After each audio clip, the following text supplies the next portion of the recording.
வணக்கம். சிந்திங்க 9 ஷாப்பில் உங்களுக்காகவே நிறைய புதிய பொருட்களை தரமானதாகவும் விலை மலிவாகவும் பதிவேற்றம் பண்ணியிருக்கேன். தொடர்ந்து ஆதரவு கொடுங்க. நன்றி. தனம் தானியம் உறவுகளுக்கு அன்பான வணக்கங்கள்.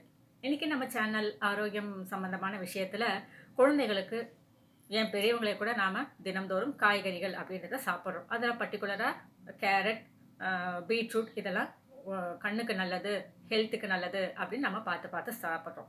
அந்த மாதிரி சாப்பிடும்போது அந்த கேரட் மற்றும் பீட்ரூட்டை நாம் நல்லா வேக வச்சிடறோம். பார்த்தீங்களா? வெங்காயம், பச்சை மிளகா, காஞ்ச மிளகா, கடுகு இதெல்லாம் போட்டு தாளித்து தேங்காயெல்லாம் போட்டு நாம் சாப்பிட்றோம்.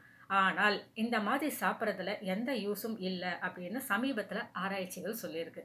இதை நாம் எப்படி சாப்பிடணும் அப்படின்னு கேட்டிங்கன்னா, பொரியலுக்கு நாம் எப்படி கட் பண்ணுவோமோ அந்த மாதிரி கட் பண்ணிக்கலாம். அப்படி இல்லைனாலும் துருவிக்கலாம். துருவிட்ட பிறகு அதை அப்படியே ஆவியில் வேக வச்சுட்டு லேசாக உப்பு, லேசான மிளகுத்தூள் இதை மட்டும் கலந்து நாம் சாப்பிட்டோம் அப்படின்னா அந்த காய்கறிகளில் இருக்கிற மொத்த சத்துக்களும் நமக்கு கிடைக்கும் அப்படின்னு சொல்லியிருக்காங்க. அதனால் இனிமேல் நம்ம கேரட் ஆகட்டும், பீட்ரூட் ஆகட்டும், இந்த 2 காய்கறிகளை நாம் சாப்பிட்றோம் அப்படின்னு சொன்னால் இந்த மாதிரி சாப்பிட்டாலோ குழந்தைகளுக்கு இந்த மாதிரி நம்ம கொடுத்தாலோ இதனுடைய சத்துக்கள் முழுமையாக நமக்கு கிடைக்கும் அப்படின்றதுனால இனிமேல் இப்படி நீங்கள் சாப்பிட்றதுக்கு ட்ரை பண்ணுங்க. சரிங்களா?